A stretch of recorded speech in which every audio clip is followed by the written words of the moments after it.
Hello, and thank you for joining me, Jan Copeland. And as you know, I am always every day on a quest to help you, women real estate agents, feel empowered and valuable and successful. And so in this little series I decided to do is success in spite of COVID. Okay, success in spite of COVID.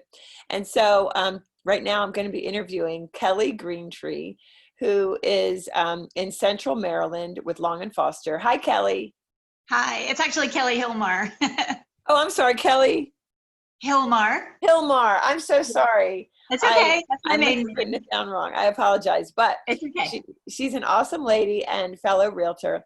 And so, Kelli, let me ask you, I have 3 questions for you, as I said. Can you share with me how important mindset is to your business? And especially as we're taping this in June, late June of 2020, when we're still having to deal with COVID and all the aspects of it. Well, it's very important. Obviously, we're dealing with something that's completely unprecedented, and it would be very easy to just kind of curl up and say, I'm afraid of the whole world and I'm not going to do anything. But my clients were coming to me wanting to buy houses. So I just put on my mask and my gloves and I went out and showed them properties, and we've worked with quite a few people and gotten them all under contract. That's awesome. And so can you tell us what's your productivity year to date, or how many homes have you sold, or, just give us an idea of what you've been doing. Well, I was going to have all my nice statistics ready for you if it hadn't been for my computer glitch, but I will say that I have almost met my 2019 production here in June of 2020. That's amazing. So, that's amazing. Yeah, so I'm in the neighborhood of 5 to 6 million. Awesome. Congratulations. That's a big deal. That's a really big deal.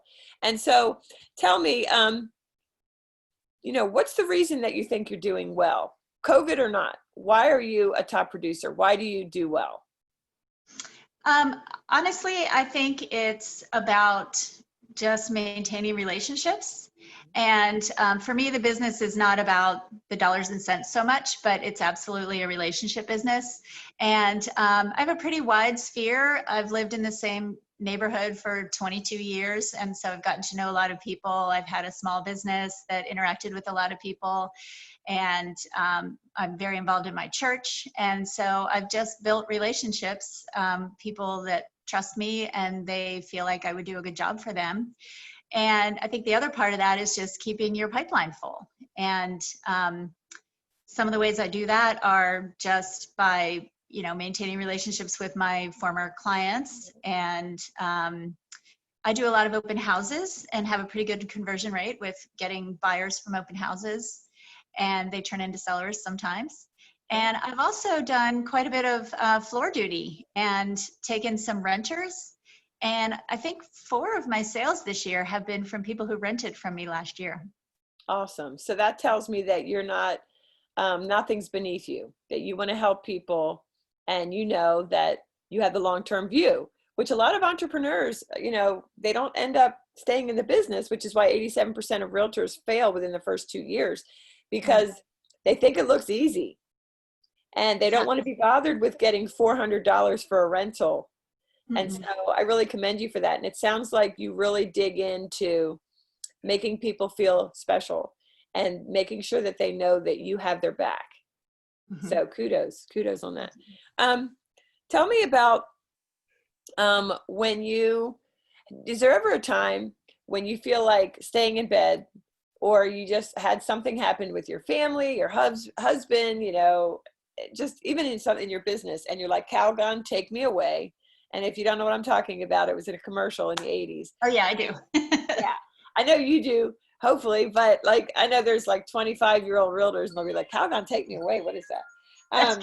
It was like a commercial where Calgon was something, bath salts, and you just wanted to get in the bath and forget your troubles in the world. My question to you, Kelli, is tell me, do you regularly take action in spite of the crap? I do. Yeah. I do. And I'm going to be honest with you. I suffer from depression.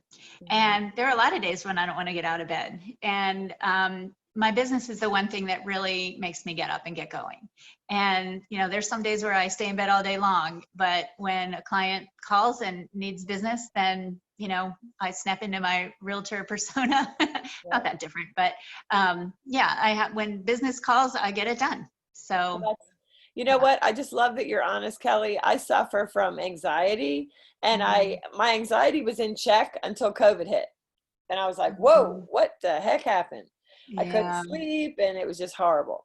And so I know anxiety and depression are very, very close to each other. So I appreciate your candor, because there's a lot of people. I mean, life's tough, especially right now with the chaos. It's like chaos. And it's like, where am I? And so it's a really hard time to navigate and to try to find some normalcy. And so I appreciate you being honest on that. Last thing, do you set goals at all? And have you changed your goals as a result of COVID, or as a result of anything that's happened in this crazy year of 2020? You know, I used to be more of a goal setter than I am now. But I think there's always a goal in my head, you know, and I usually start out at a $5 million goal, but when I'm at 5 million in June, then I shift it to 10 million. So Yes. I'm hoping to double that in the next 6 months. Right. Oh, that's awesome. So if you wanted to just share a tidbit of wisdom or experience with an agent who has had a hard time the last couple of months, what would you say to encourage them to get back up? Well, you know, a lot of people are suffering during this time. And I think people really need to hear from us, not as a realtor, but as a friend. And what I've been doing throughout this is just literally whenever somebody pops into my mind, I pick up the phone and call them, which is not something I'm really good at all. I'm not a phone person. I'm a texter, email, everything but Facebook. But I have been picking up the phone just whenever anybody pops into my head, whether they're in my market or a potential client or a friend across the country or whatever. But it's been very rich for me just to connect with people, and people are really appreciative. And so I would definitely start with that, because, you know, it is a relationship business after all. And if you're not reaching out to people, they probably aren't going to reach out to you. That's right. And I really love that. Thanks for sharing, because I have to say, this phone probably has enough leads. You know, each of y'all's phones probably have enough leads or people that you can reach out to, just like Kelly said, just as a friend, and say, hey, you know, like if your state's opening up, do you want to meet at Starbucks and just hang out? You know, do you know, what's going on? And just being that available person. And so, Kelly, congratulations on your success. I'm glad that 2020, you've already hit your 2019 productivity, and it's only up from here. And you're a beautiful lady, and I'm really proud of you. And I just want to congratulate you and thank you for sharing with us. Thanks, Jan, and thanks for all you do. It's really great to see your smiling face on my Facebook post every day, and to hear all the wisdom that you have to share. Thanks, Kelly. All right, ladies. Kelly, what's your last name? I feel so bad. Kelly? It's okay. It's Hillmar, Hillmar. Okay, check her out. Central Maryland, if you have any buyers or sellers there, between DC and Baltimore, please send them her way. All right. Thank you. Bye. Bye-bye.